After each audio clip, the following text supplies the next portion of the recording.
Whoever begins the day with prayer ends the day with gratitude. Let's dedicate a minute to God and ask for His protection as this day begins.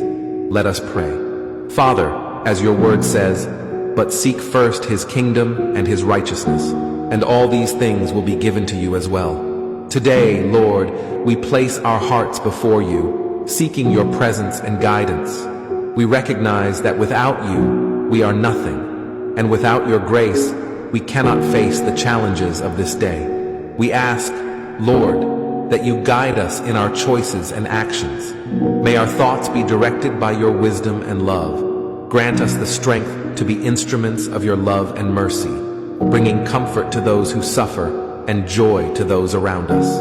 May this day be lived according to your principles, honoring you in all we do. We thank you for your constant presence in our lives and trust in your protection. In the name of Jesus, amen. To you who have read this far, I ask three things. First, follow this prayer profile. Second, leave your amen in the comments. And lastly, share this prayer with your friends and family. Stay with God. Amen.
His goodness. Manalangin tayo. Panginoon naming Diyos, salamat po sa araw na ito sa bawat biyaya at pagkakataong ipinagkaloob mo sa amin. Ikaw ang nagbibigay lakas at liwanag sa aming buhay. Patawad po sa aming mga pagkukulang at pagkakasala. Sa mga panahong nalilihis ang aming landas, gabayan mo po kami pabalik sa iyong pagmamahal.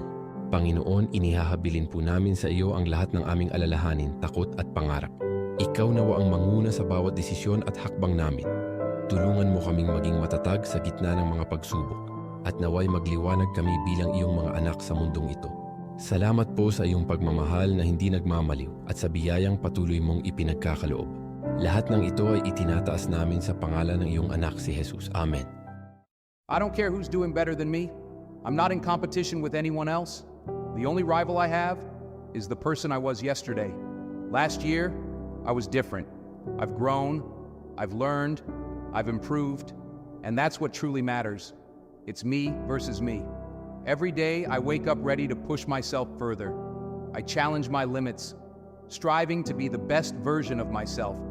I won't let someone else's success make me feel small. Their journey is theirs, and mine is mine.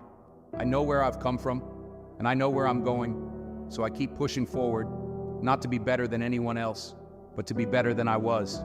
That's my purpose, and when I look back one day, I'll know that every step, every struggle, every victory was mine alone. My growth, my journey, that's my legacy.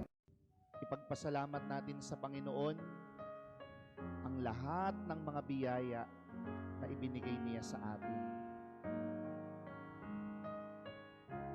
Salamat sa Diyos, buhay pa tayo. Salamat sa Diyos, malusog tayo.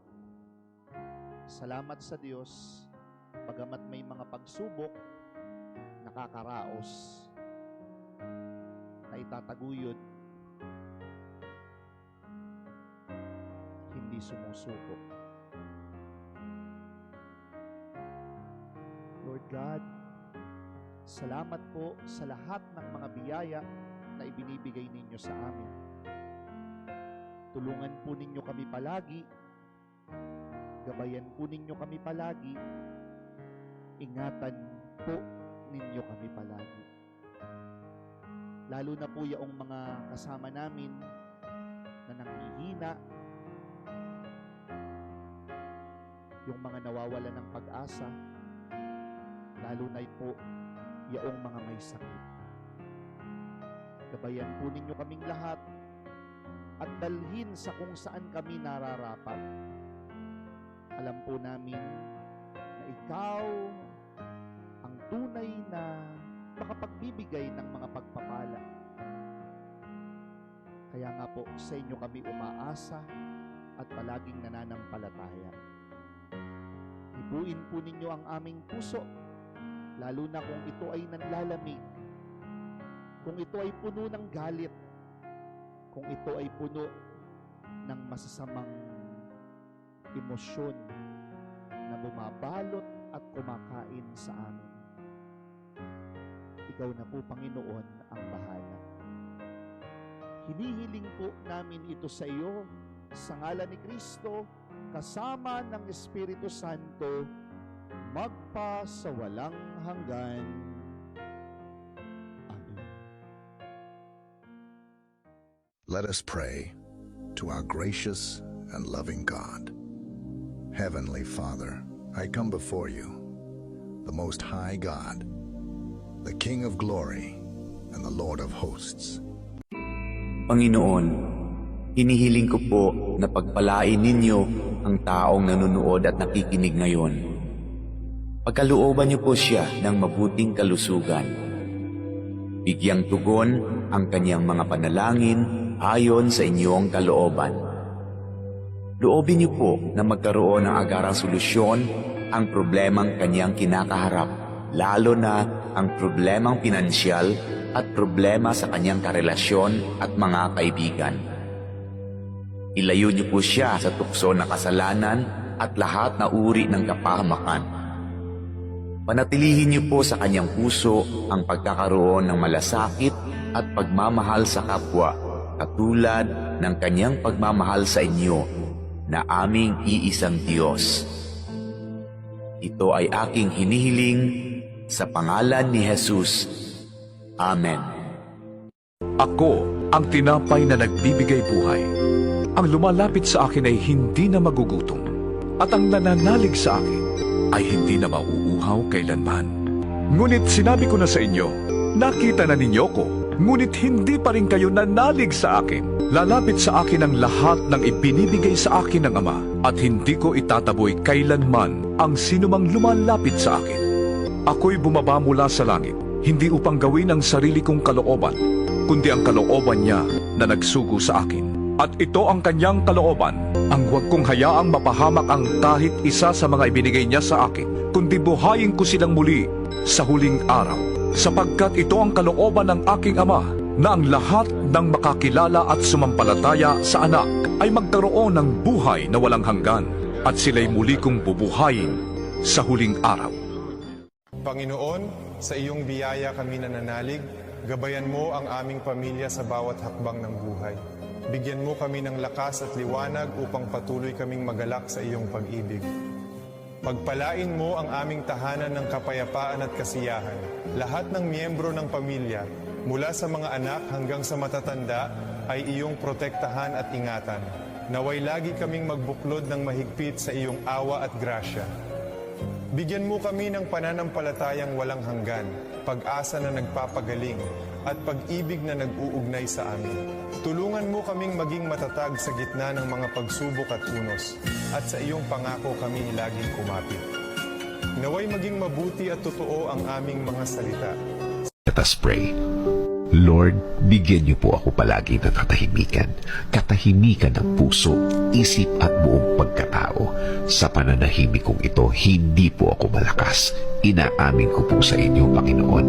Ako po ay naghihina at alam ko po na kayo ang dapat kong kapitan. Alam kong kayo ang dapat kong paniwalaan na ang lahat ay magiging okay, ang lahat ay magiging maayos, ang lahat ay magiging tahimik. Kakapit pa rin ako sa inyong magandang plano. Kakapit pa rin ako sa inyong magandang bukas na pangako. Alam kong ang lahat ng oras na may problema ay mabilis na lilipas, mabilis na mawawala. Alam ko din, Lord, na hindi ibig sabihin na wala akong nakikitang nangyayari ay walang nangyayari. Alam kong inumpisahan niyo na akong tulungan sa ibang mga bahagi ng aking problema. Alam kong magiging okay, Lord. Alam kong bubuti ang lahat. Alam kong makukuha ko ang plano niyo sa akin. I-guide niyo po ako at ituro mo sa akin, Lord, ang tama at tahimik na paraan. In Jesus' name we pray. Amen.